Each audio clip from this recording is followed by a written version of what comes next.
हरे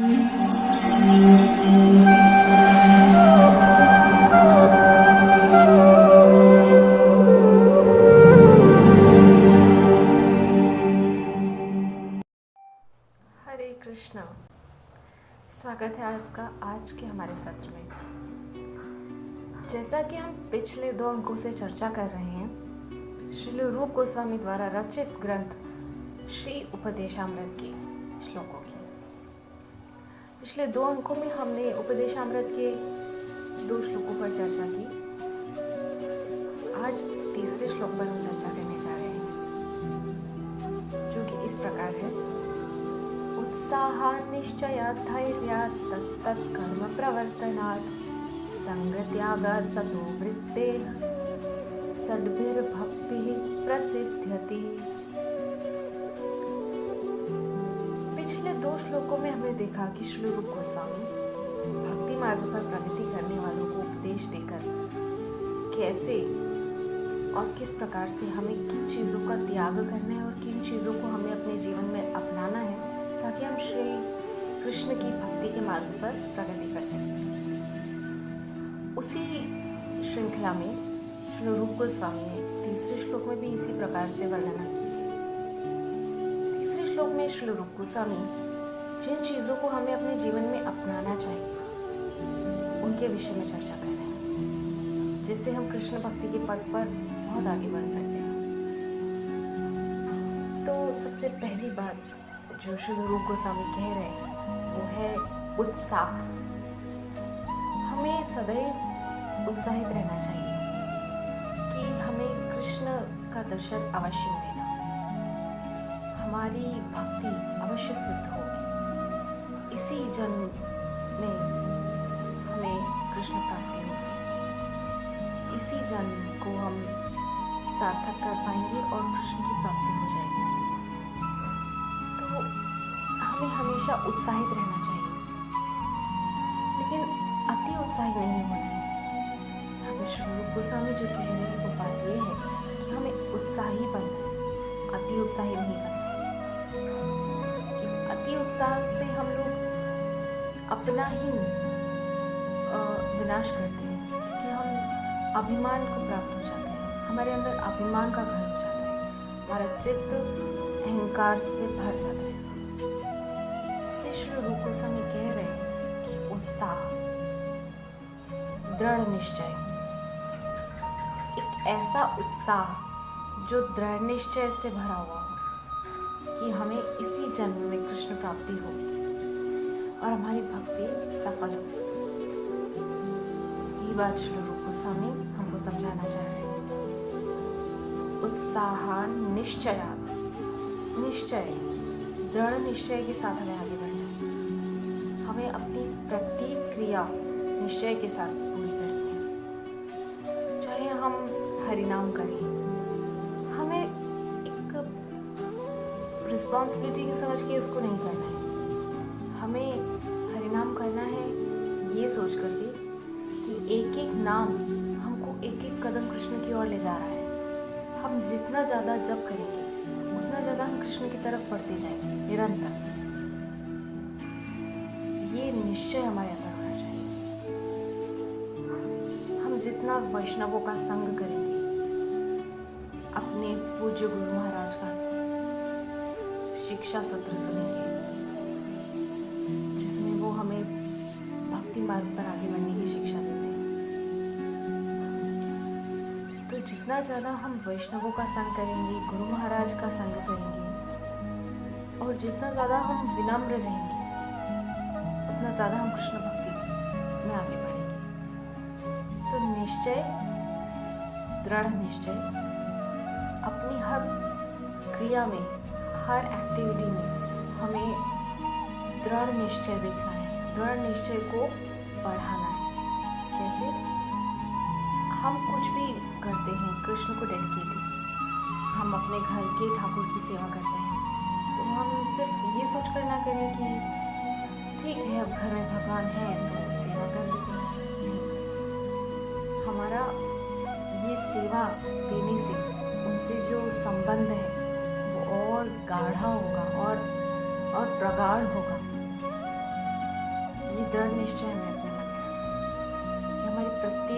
जो हम कृष्ण को समर्पित कर रहे हैं, उससे हमारा कृष्ण के प्रति प्रेम और बढ़ेगा, हमारा संबंध और प्रगाढ़ होगा। हमारा जो भक्ति मार्ग पर आगे बढ़ने का लक्ष्य है, भक्ति मार्ग में विजय प्राप्ति का लक्ष्य जो है, और विजय प्राप्ति किस प्रकार से? कृष्ण की प्राप्ति करके, भगवत धाम वापसी कर, ये हमारा मुख्य लक्ष्य है, एकमात्र लक्ष्य है। तो श्री रूप गोस्वामी यहाँ पर हमें यही समझा रहे हैं, उत्साह निश्चयात धैर्यात। तीसरी चीज बहुत ही महत्वपूर्ण है, हम उत्साही रहें, अति उत्साही नहीं, हम निश्चयी रहें। हमारा निश्चय कभी भी टूटना नहीं चाहिए। हम आज सोच लेते हैं कि हाँ, हमको भक्ति करनी है, हम कृष्ण प्राप्ति करेंगे। कल हम फिर सोचते हैं, अरे नहीं, ये सब करने की अभी हमारी उम्र नहीं है, ये सब तो बुढ़ापे में किया जाता है, भक्ति तो बुढ़ापे में की जाती है। हम अभी से हमारा समय क्यों व्यर्थ कर रहे हैं? अभी हमारा जीवन शेष है, बहुत बहुत सारा जीवन है, हम आगे ये सब काम कर लेंगे। प्रहलाद महाराज की तरह, ध्रुव महाराज की तरह दृढ़ निश्चयी होकर के अभी इसी समय कृष्ण भक्ति को शुरू कर दें। प्रहलाद महाराज के प्रसंग से हमको ये शिक्षा मिलती है श्रीमद् भागवतम में, जब श्री प्रहलाद महाराज अपने बाल्यकाल से ही इतना ज्यादा कृष्ण भक्ति में अनुरक्त रहते, सदैव उनका चित्त कृष्ण प्रेम में झूमता रहता है। भयंकर से भयंकर पीड़ा कष्ट उनको दिए गए, इसके बावजूद उनके चेहरे से वो जो कृष्ण प्रेम की मुस्कान वो कभी नहीं हटी वहां से, क्योंकि उनको निश्चय है कि मेरी रक्षा मेरे भगवान कर रहे हैं, मेरे साथ मेरे कृष्ण सदैव हैं। ये सब निश्चय है, हमें कृष्ण मिलेंगे, कृष्ण हमारे साथ है, कृष्ण ही मेरे हैं, मैं उनका ही हूँ और कृष्ण ही मेरे हैं। ये निश्चय हमें अपने चित्त में बैठाना है। संसार में और कोई मेरा नहीं है, कृष्ण ही मेरे हैं। ये निश्चय हमें अपने मन में सदैव रखना है। उसके बाद धैर्य हमें हमेशा रखना है, क्योंकि अगर हम अधीर हो जाएंगे तो हम भक्ति मार्ग की प्रगति नहीं कर सकते। जैसा कि देखा गया है, ध्रुव महाराज, उनके ऊपर कितने कष्ट आए जब वो श्री हरि नारायण के लिए तपस्या कर रहे थे। ओम नमो भगवते वासुदेवाय मंत्र का जाप करते हुए निरंतर 5 महीनों तक उन्होंने घोर तपस्या की, लेकिन धैर्य रख के, मन में उत्साह था कि मुझे श्री हरि, श्री लक्ष्मीपति नारायण का दर्शन अवश्य होगा। ये उत्साह उनके मन में था, उत्साह उन्होंने टूटने नहीं दिया। इसके बाद उनके मन में निश्चय था, क्योंकि उन्होंने अपने गुरु के वचन पे पूर्ण रूपेण विश्वास किया था। जैसा कि सूरदास जी ने कहा है, गुरु के वचन अटल करी मानो। गुरु यानी कि श्री नारद जी महाराज ने जब उनको कह दिया कि इस मंत्र का जाप करने से तुम्हें निश्चय ही श्री हरि का दर्शन होगा, तब उनके मन में कोई अनिश्चय रह नहीं गया, कुछ उनके मन में क्लेश नहीं रहा। उनके चित्त में सिर्फ एक ही दृढ़ निश्चय था, मेरे गुरु ने कहा है कि इस मंत्र का जप करने से मुझे निश्चय ही श्री हरि का दर्शन होगा। छोटे से बालक जिनकी वयः सिर्फ 5 वर्ष है, मन में अत्यंत उत्साह और मन में दृढ़ संकल्प, दृढ़ निश्चय कि गुरु ने कहा है कि इस मंत्र के जप से मुझे मेरे श्री हरि का दर्शन होगा। उस उत्साह और दृढ़ निश्चय को लेकर के जप करने बैठ गए। लेकिन अब उनकी धैर्य की परीक्षा थी, क्योंकि जैसे जैसे समय बीत रहा था इंद्र आदि देवताओं को चिंता होने लगी कि कहीं ये हमारे आसन को न मांग ले, कहीं ये हमारा पद न मांग ले, कहीं श्री हरि इसको दर्शन देने आए और ये हमारे लोक का साम्राज्य न मांग ले। सारे सृष्टि में हाहाकार मच गया, लेकिन ध्रुव जी महाराज धैर्य के साथ में अपनी तपस्या में लीन रहे। उन्होंने अपना धैर्य नहीं खोया और हमें भी यही सीख श्री रूप गोस्वामी देना चाह रहे हैं। भक्ति मार्ग पर हमें सदैव धैर्य रखना है। अप्स एंड डाउन सबकी लाइफ में आते हैं, लेकिन एक छोटी सी तकलीफ की वजह से हम अपने ईश्वर से अपना संबंध विच्छेद कर दें, ये तो कोई अच्छी बात नहीं है। हमेशा धैर्य रखते हुए, कृष्ण के प्रति पूर्ण विश्वास रखते हुए कि मेरे साथ जो हो रहा है उसमें भी मेरा भला ही कृष्ण ने देखा होगा, तभी उन्होंने मेरे साथ ऐसा किया है। हर परिस्थिति को कृष्ण की इच्छा मानकर स्वीकार करने वाला ही शुद्ध भक्त होता है। और इसी प्रकार हम धैर्य के साथ आगे बढ़ेंगे तो निश्चय ही कृष्ण प्राप्ति अटल है, कृष्ण प्राप्ति होगी ही, ये अटल सत्य है। तो आगे श्री रूप गोस्वामी कह रहे हैं, उत्साह निश्चयात् धैर्यात् तत्तत् कर्म प्रवर्तनात्। अर्थात श्री रूप गोस्वामी कह रहे हैं कि हमें नित्य ऐसे कर्मों में प्रविष्ट होना चाहिए, ऐसे कर्मों में प्रवृत्त होना चाहिए जो कृष्ण प्राप्ति की ओर हमें अग्रसर है। मतलब जैसे कि हमें हमारे गुरु महाराज आदेश देते हैं, नित्य 16 माला करना, नित्य अपने घर में जो विग्रह हो उनकी सेवा करना, मंदिर जाकर मंगल आरती का दर्शन करना, वैष्णवों की संगत करना, श्रीमद् भागवतम, श्रीमद् भगवद गीता आदि अनेक ग्रंथों का पठन पाठन करना, श्रवण करना, संकीर्तन करना आदि अनेक कार्य करके हम कृष्ण भक्ति में आगे बढ़ सकते हैं। ये श्री रूप गोस्वामी हमें समझाना चाह रहे हैं। तत्तत् कर्म प्रवर्तनात्। और पांचवी चीज क्या कह रहे हैं? उत्साह निश्चयात् धैर्यात् तत्तत् कर्म प्रवर्तनात् संग त्यागात् सतो वृत्ते षड्भिर भक्ति प्रसिद्ध्यति। संग त्यागात् अर्थात श्री रूप गोस्वामी हमें फिर वही बात कह रहे हैं जो उन्होंने दूसरे श्लोक में भी कही थी, जन संगश्च लौक्यम च। हमें अपनी संगति पर विशेष ध्यान देना है कि संगति हमारे उत्थान और पतन दोनों का कारण बन सकती है। यदि हम सत्संगति में हैं तो हमारा कृष्ण प्राप्ति का जो लक्ष्य है वो निश्चय ही हमें प्राप्त होगा। किंतु अगर हम दुस्संगति में हैं, कुसंगति में हैं, तो हमें पतन की ओर जाने से कोई नहीं रोक सकता। हमें अपने आसपास कुछ ऐसे लोगों की संगति प्राप्त करनी चाहिए जो कृष्ण चरणानुरागी हो, जैसा कि हम पिछले अंक में चर्चा कर चुके हैं, जो कृष्ण से प्रेम करते हैं, कृष्ण से निष्काम प्रेम करते हैं, जिनके मन में कृष्ण प्राप्ति के लिए गोपी की तरह अपार प्रेम, जिनका हृदय गोपी भाव से भरा हो, दास्य भाव से भरा हो, सख्य भाव से भरा हो, वात्सल्य भाव,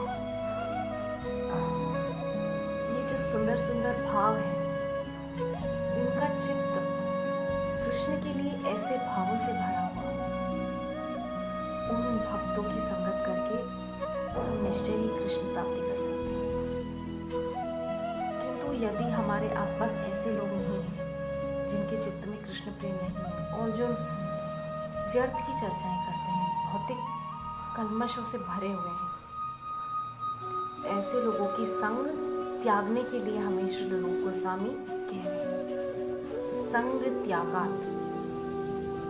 उसके बाद छठी चीज जो कह रहे हैं वो है सतो वृत्ति। सतो वृत्ति मतलब हमें अपनी वृत्तियों को सात्विक बनाना है। सात्विक वृत्ति बनाना है, इसका मतलब ये हमें अपने आचरण को सात्विक बनाना है। हमारा खान पान, हमारा रहन सहन, हमारी विचारधारा, हमारा वेशभूषा, हमारा रहन सहन, हमारे बोलने चलने का तरीका, सब कुछ सात्विक हो। क्योंकि कृष्ण को प्राप्त करने वाले भक्तों की अगर हम श्रृंखला देखें तो सभी एकदम सामान्य जीवन जीने वाले हैं, भौतिक कल्मशों से सर्वथा दूर, एकदम साधारण जीवन जीने वाले। ऐसे ही लोग कृष्ण को प्राप्त कर पाते हैं। सात्विक वृत्ति। अगर हम भगवान के किसी भक्त का चरित्र उठाकर देखें तो हम देखते हैं कि कितना साधारण जीवन जीकर के भी उन्होंने असाधारण प्राप्ति की है। श्रील प्रभुपाद के ही जीवन से अगर हम प्रेरणा लें, श्रील प्रभुपाद एक बहुत साधारण व्यक्तित्व थे, लेकिन उन्होंने जो कार्य किया है वो असाधारण है। पिछले कई दशकों में, पिछले कई शतकों में श्रील प्रभुपाद के जैसी उपलब्धि किसी ने हासिल नहीं की, और मुझे नहीं लगता कि आने वाले वर्षों में ऐसी उपलब्धि कोई भी हासिल कर पाएगा। इसलिए जगत गुरु श्रील प्रभुपाद की तरह हमें अपने जीवन में सात्विक वृत्ति अपनानी चाहिए। इतना साधारण जीवन जीने वाले किंतु असाधारण, सबसे इतर, सबसे अलग श्रील प्रभुपाद की व्यक्तित्व की बात ही निराली है। अपनी वचनामृत से उन्होंने पाश्चात्य देशों के उन लोगों के चित्त को मलिनता से दूर कृष्ण प्रेम से भर दिया। क्या कभी किसी ने सोचा था कि वो विदेशी लोग जो निरंतर पापमय जीवन में लिप्त हैं, जो मांस भक्षण करते हैं, जो मदिरा पान करते हैं, जो हर प्रकार का नशा करते हैं, कुसंगति करते हैं, क्या कभी वो कृष्ण प्रेम की ओर बढ़ पाएंगे? लेकिन श्रील प्रभुपाद की कृपा से ये संभव हुआ है। इसी प्रकार अपने पूर्वाचार्यों की तरह हमें अपने जीवन में सात्विकता लानी है, कि हम जितना ज़्यादा सात्विक बनेंगे, सतोगुणी होंगे, उतना ज़्यादा हमारे लिए कृष्ण प्राप्ति आसान होगी, सरल होगी, सुगम होगी। तो श्री रूप गोस्वामी अपने तीसरे श्लोक में यही सीख हमको दे रहे हैं। उत्साहान निश्चयात धैर्यात तत्तत्कर्म प्रवर्तनात् संग त्यागात् सतो वृत्ते षड्भिर भक्ति प्रसिद्ध्यति। अर्थात इन 6 चीज़ों के होने से हम भक्ति मार्ग पर बहुत प्रगति कर सकते हैं, हम कृष्ण के लाडले बन सकते हैं, जैसे कि श्रील प्रभुपाद कृष्ण के लाडले भक्त। प्रभुपाद के चरित्र की एक एक लीला अद्भुत है। क्या ऐसा कभी आपने कहीं देखा है कि एक 70 वर्ष का व्यक्ति अपने साथ में मात्र 40 रुपए लेकर और कुछ कपड़े, एक सन्यासी विदेश जाकर के अकेला उन अनेकों विदेशियों को कृष्ण भक्ति की ओर मोड़ सकता है?